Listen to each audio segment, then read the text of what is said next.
Welcome to The Juice, where inspiration, knowledge, and appreciation come together. Join me as we sit down and talk with cutting-edge business owners and unique and interesting individuals who will share information that will help us learn, laugh, and grow. Today's featured guest is Cornell Thomas. Cornell is a husband, father, and author of Extraordinary, endorsed by Tony Robbins. Hey. What's up? Thanks for being here. Thanks for having me. Awesome. I'm excited. So before we start with the actual podcast, we're going to play a game. I love games. All right, cool. I know. I hear you play a lot of them. Yeah, all the time. Sudoku? What we're going to do now, we're going to go through this stack of cards. Okay. If you answer them in 60 seconds, you're going to win a gift card. If you don't, you're going to interview with me. All right, let's Ready? do this. Okay, is the timer on? Ready. Okay, what's your favorite juice drink? Carrot juice. Giving a gift or getting a gift? Giving always. Noise or silence? Noise. Give help or get help? Give. Party person or small gathering? Small gathering. What's your favorite movie? Step Brothers. What's the best way to start your day? That's so funny. Kissing Booth. I love that movie. No, that's how I want to start my day. What job would you be terrible at? Anything in an office with a cubicle. I'm with you. Mansion in the suburbs or cabin in the mountains? Neither. Mid-sized home. I want to be able to hear my kids if they're screaming. A horror or comedy? Comedy. Horror. A comma horror. Kamara. Come on. Dark chocolate or milk chocolate? Dark chocolate. I knew you were you gonna know, do you that. knew I was going to say it. Boo, boo. Bar of soap or shower gel? Shower gel. Leader or follower? Leader. Favorite cuisine? Thai. Biggest pet peeve? Whining. Al Pacino or Robert De Niro? Denzel Washington. Any tattoos? 7. What is your favorite sport to watch? Basketball. Spend or save? Save. Instagram or Facebook?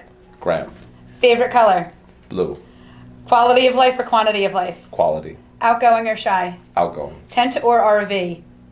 Neither. Come on, you gotta choose one. Okay. RV. Are you early or late? You're really late. My menstrual cycle? Early, I think. I knew you were gonna do that. Are you an early person or early person? Early. Okay. Breakfast or no breakfast? Breakfast all the time. What is your best characteristic?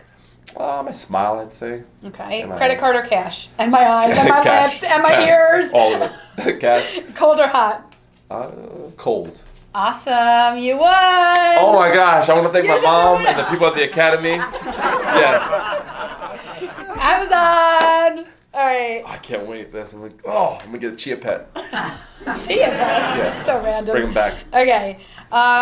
Ready for the questions? They're real questions? Yeah, I'm not worried. You're not? Okay. You're not ready or worried? I'm both.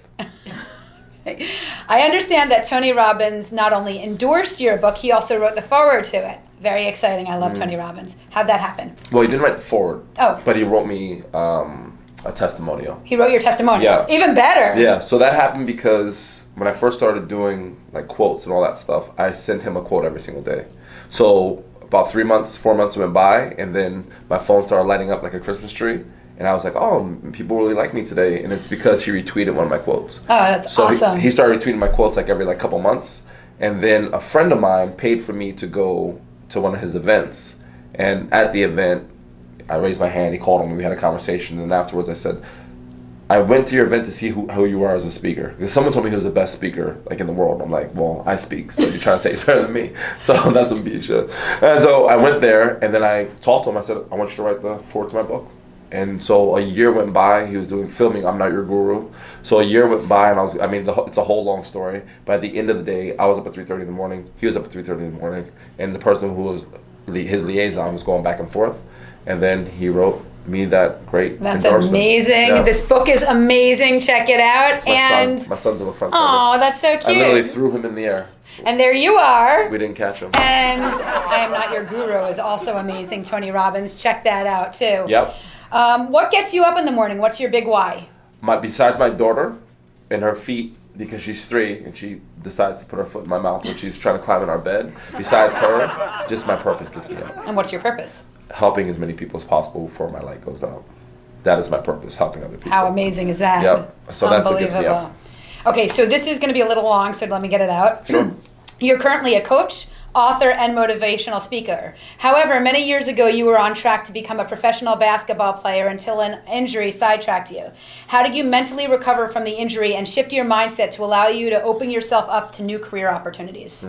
It's not easy. And I think that's where people kind of get this misconstrued. Like they see all these motivational speakers and like, get up, it's okay. Like they don't realize that when you go through something adverse, so basketball was my whole entire dream. I didn't have a plan B. It was just plan A. And the reason that I was playing basketball so my mom never had to work again.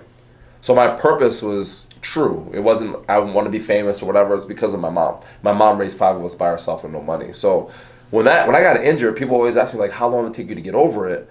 And when I say like 48 hours, like, well, how did it take 48 hours? I said, well, I started going back in the gym and shooting from a chair within 48 hours. It doesn't mean I didn't think about it. Doesn't mean that I didn't have my moments.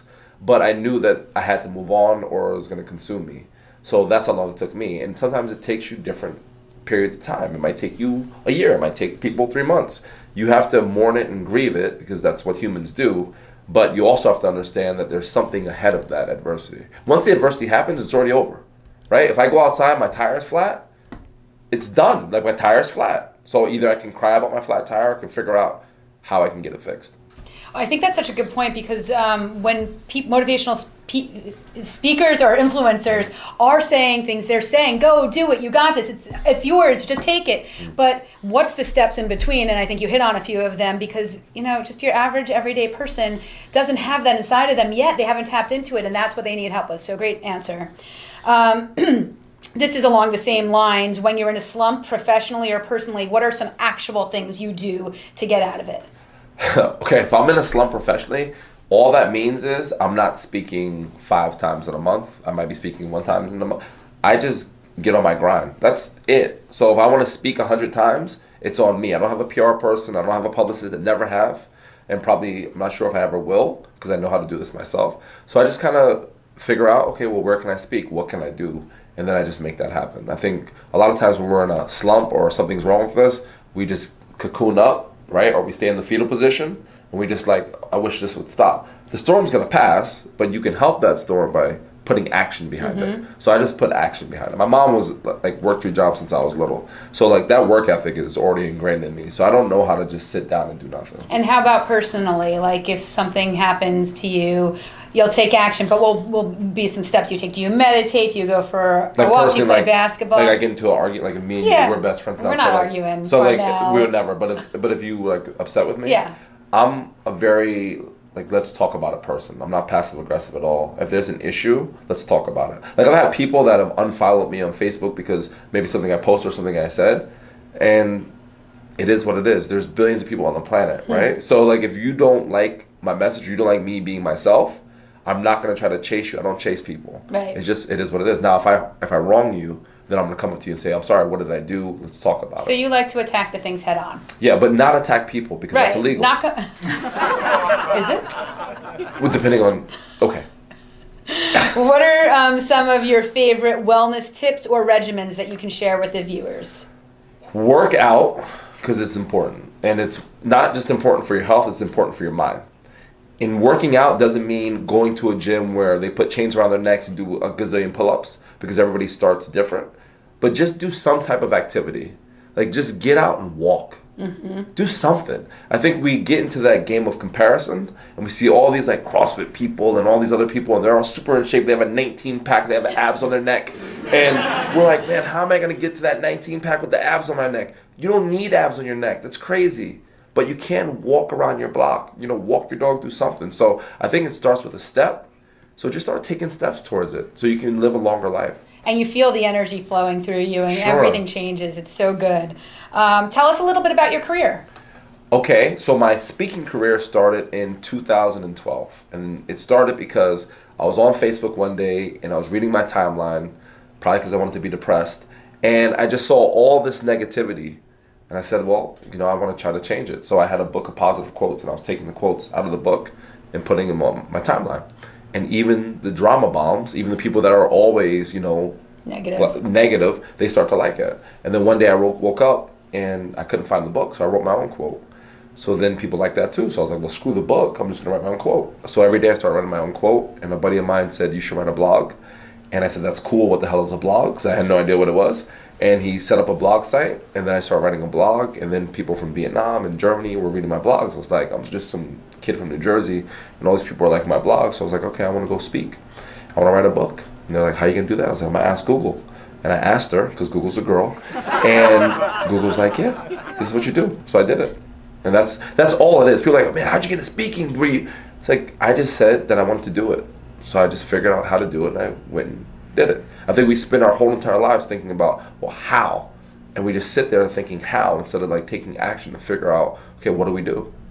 So that's what I did. Agreed. Yeah. So now I speak all over the place. I know. I'm a big deal. You are a rock star. Super humble too. I find that all of us coaches and motivational speakers thrive on serving others. What's your unique value proposition? What is it that you offer your clients? Yeah. I'm going to offer you realness. I'm not going to talk to you like I know all the answers. I'm not going to talk to you like I'm on a mountain. I don't speak in a dashiki, in crisscross applesauce floating in the air. That's just not my style. I think people like my message because it's a real message. It's like I go through stuff all the time. I have moments all the time. I just don't let the moments become months and years. It's the only difference. So I have a conversation when I speak. I don't get up there with glow sticks, not knocking people that do, with glow sticks and sound sticks and knock stuff together. I'm not a rah-rah dude. You're relatable. I'm relatable. That's just who I am. All right.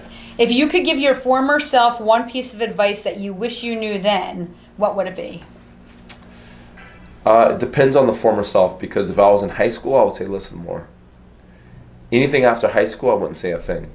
Because I wouldn't want to butterfly effect it and mess up how I got here, right? I wouldn't say, oh man, take care of your Achilles, don't rupture, because then I wouldn't be here. I agree. Right? So high school, I would just say listen, because I did not listen. Because you knew it all. I knew everything, but nothing. Right, exactly. But you recognize that now. Yes. Everything to me in life is about gratitude. It's all about gratitude. What's one thing you're grateful for? My kids and my family. Super grateful. Like that, when people say like, what's your why, what's your purpose? Everything I do is for them. Like everything. So that's when I wake up, that's in the forefront of my mind. Okay, Bryce is looking at me, Naya's looking at me. How am I going to conduct myself? And there's Hi, Bryce and Naya. What up, kids?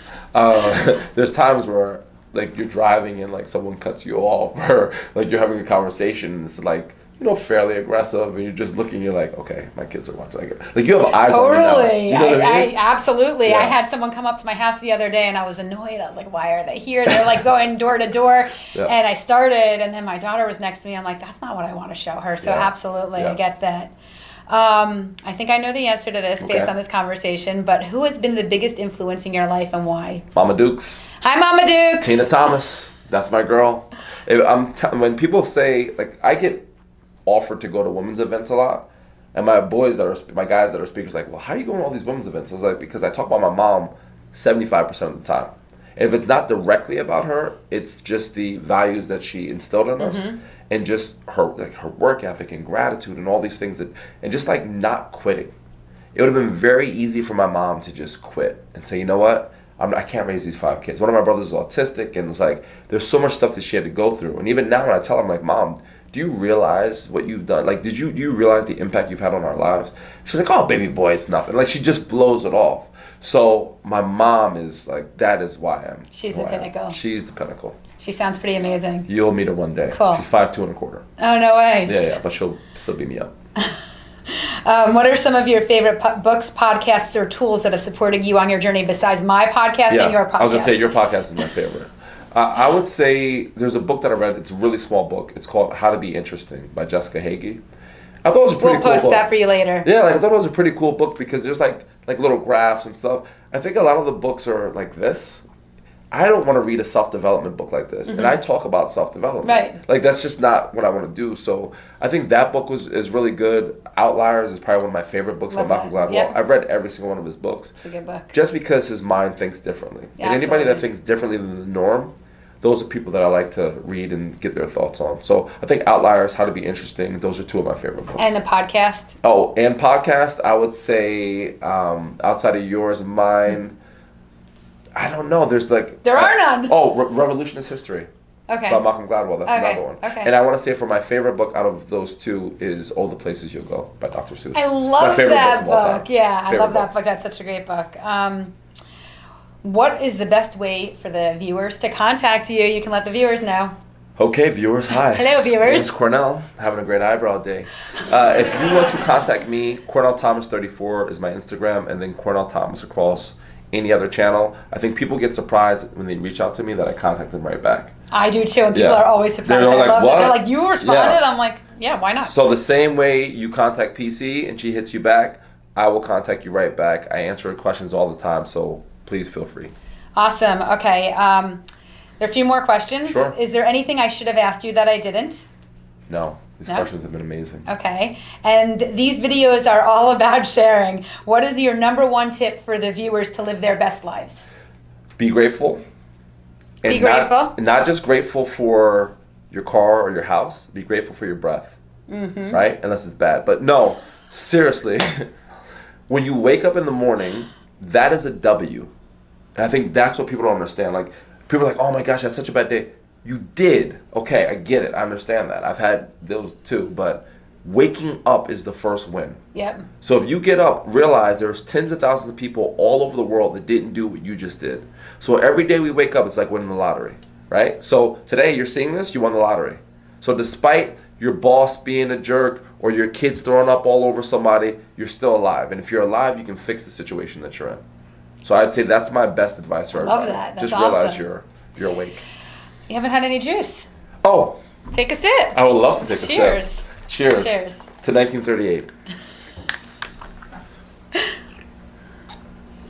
It's really You're good. not gonna pound it? No, Okay. no. Last time I Alright. did that, I woke up in a dumpster. But that is delicious Good. juice. I It's like really that. good for All right, you. Thank you. No problem. Thank you so much for being here. Thanks for I having hope me. you'll come back again. I'll and come back we soon. love this. You're awesome. All right. Bye, guys. See ya.